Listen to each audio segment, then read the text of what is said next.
Good morning, everyone. I hope that you've had a really great weekend. Welcome to this week's Journey's Gem.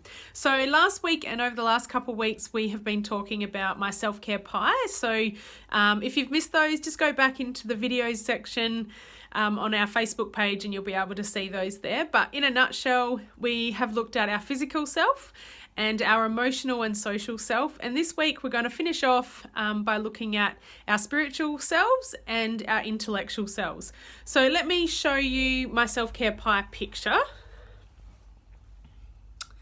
So here you can see the whole picture in completely filled out. So what we're looking at for today with our spiritual self is how do you connect with something bigger than yourself?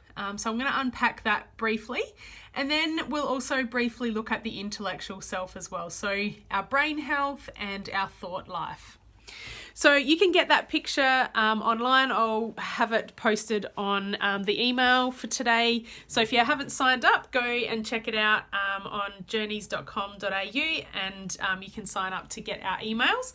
I'll also have it... I might post it on the Facebook page. We'll see what happens. So as I said, our spiritual selves and our intellectual selves to finish off the self-care pie this week.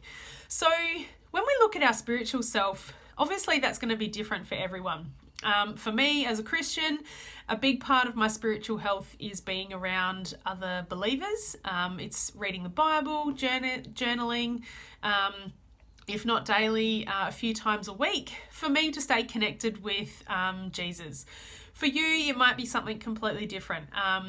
Your religion, or somehow that you feel connected to something bigger than yourself. And, you know, Brené Brown discovered a really interesting definition for spirituality in her research, and it was actually talking about how we were all inextricably connected to each other through something bigger than ourselves. So for some people they call that fishing, for other people they call it whatever it is that they're really passionate about, a cause that they're passionate about, and really connecting with other people. So as I said, for me, I totally feel like I have that connection with other Christians, and it is really something special. And so for you, whatever it is, and thinking about how do you look after yourself in that way. It might be spending time by yourself to reconnect with nature or with the higher power that you believe in.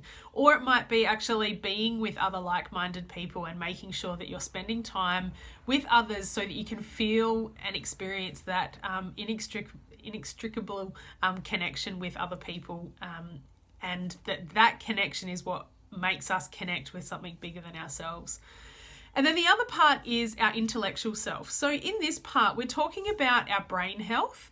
As we know, I mean, there's a lot of research out about, you know, do this, do that, that'll keep your brain healthy and either prevent or delay the onset of things like dementia. And so part of this is, what is it that keeps your brain healthy? Part of what keeps our brain healthy is actually learning new things. It's about doing things that are things that we don't usually do. So it might be learning a new instrument, or it might be reading a book that you don't usually read, just getting a different part of your brain kicking into gear.